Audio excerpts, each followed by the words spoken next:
बहुत समय पहले की बात है। रवि नाम का एक युवक अपने जीवन का उद्देश्य ढूंढने के लिए गांव-गांव घूमता रहता था। उसके मन में हमेशा एक ही सवाल रहता, क्या वास्तव में जीवन में हर घटना किसी अच्छे कारण से होती है? एक दिन चलते-चलते वह एक पहाड़ी गांव में पहुंचा। वहां उसे एक शांत, सौम्य चेहरे वाला संत मिला। संत पेड़ की छांव में ध्यान मग्न बैठा था। जब संत ने आंख खोली, रवि ने संत के पास जाकर पूछा, आप हमेशा इतने निश्चिंत और शांत कैसे रहते हो? संत ने मुस्कुराते हुए कहा, क्योंकि मैं जानता हूं जो होता है अच्छे के लिए ही होता है। रवि ने हंसते हुए कहा, अगर मुझे चोट लग जाए या कोई मुश्किल आए तो क्या वह भी अच्छे के लिए होगा? संत ने शांति से उत्तर दिया, हाँ, समय आने पर तुम खुद समझ जाओगे। रवि को यह बात मजाक जैसी लगी और वह जंगल की ओर निकल पड़ा। जंगल में चलते चलते रवि को तेज भूख लगने लगी। उसकी नजर पास ही में पड़े कच्चे आमों पर पड़ी जो पेड़ से गिरे थे। उसने सोचा, काफी देर से कुछ खाया नहीं, चलो यह आम ही खा लेता हूं। उसने अपने बैग से चाकू निकाला और आम को छीलने लगा। जल्दबाजी में चाकू फिसल गया और उसकी उंगली कट गई। खून बहने लगा। उसने झटपट अपने बैग से पट्टी निकाली और अपनी उंगली पर बांध ली। फिर उसने सोचा, भूख मिटाने चला था, मुसीबत गले पड़ गई। लेकिन किस्मत को कुछ और ही मंजूर था। आम खाने के बाद उसे थोड़ी नींद आने लगी। उसने सोचा, इस पेड़ के नीचे थोड़ा आराम कर लेता हूं, फिर आगे बढ़ूंगा। वह उस पेड़ के नीचे बैठ गया और थोड़ी देर के लिए सो गया।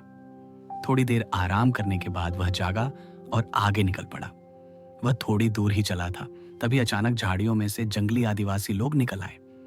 वे लोग अनजान भाषा में चिल्ला रहे थे और अपनी देवी की पूजा के लिए मानव बलि की तलाश कर रहे थे। उन्होंने रवि को पकड़ लिया। रवि डर से कांप रहा था। वह उन्हें समझाने की कोशिश करता रहा, मैं एक सामान्य यात्री हूं, मुझे छोड़ दो। लेकिन आदिवासियों को उसकी बात समझ नहीं आई। आदिवासियों ने रवि को स्नान कराया, उसके गले में फूलों की माला डाली और बलि के लिए तैयार कर दिया। जैसे ही उनका सरदार रवि के पास आया, उसकी नजर रवि के हाथ पर पड़ी। रवि के दाहिने हाथ की छोटी उंगली कटी हुई थी, जो चाकू के कारण कट गई थी। सरदार ने गुस्से से चिल्लाया, यह मनुष्य अधूरा है, इसका बलिदान नहीं हो सकता, इससे देवी नाराज हो जाएंगी। आदिवासियों ने रवि को वहीं छोड़ दिया। रवि हैरान रह गया। उसकी जान बच गई सिर्फ इसलिए क्योंकि उसकी उंगली में चोट थी। रवि भागते हुए गांव लौटा और सीधा जाकर संत के चरणों में गिरकर बोला, महाराज, आप सच कहते थे, जो होता है अच्छे के लिए ही होता है। अगर मेरी उंगली में चोट ना लगी होती तो आज मैं जीवित नहीं होता। आज तक मैं हर छोटी घटना को कोसता रहा, लेकिन अब मैं समझ गया हूं, हर घटना में कोई ना कोई भलाई छुपी होती है। संत मुस्कुराए और बोले, बिल्कुल पुत्र, जीवन में कभी भी हालातों से घबराना नहीं चाहिए, क्योंकि हर परिस्थिति हमें कुछ सिखाने के लिए आती है।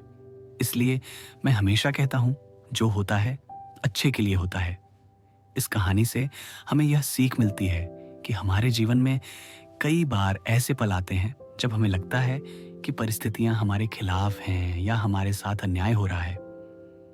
उस समय वह घटना गलत लगती है, लेकिन जब समय बीत जाता है और हम उन्हीं घटनाओं को पीछे मुड़कर देखते हैं, तो समझ में आता है कि वही घटनाएं हमें मजबूत बनाने या सही रास्ता दिखाने के लिए हुई। इसलिए हमें परिस्थितियों से घबराना नहीं चाहिए और हर हालात में सकारात्मक सोच बनाए रखनी चाहिए, क्योंकि जो होता है अच्छे के लिए होता है। दोस्तों, अगर आपको यह कहानी पसंद आई हो तो कृपया इसे लाइक करें और अपने दोस्तों के साथ शेयर करें। अगर आप ऐसी ही और प्रेरक कहानियों को सुनना चाहते हैं तो हमारे चैनल को सब्सक्राइब करें और बेल आइकन दबाना ना भूलें, ताकि हमारी नई कहानियां आप तक सबसे पहले पहुंच सकें।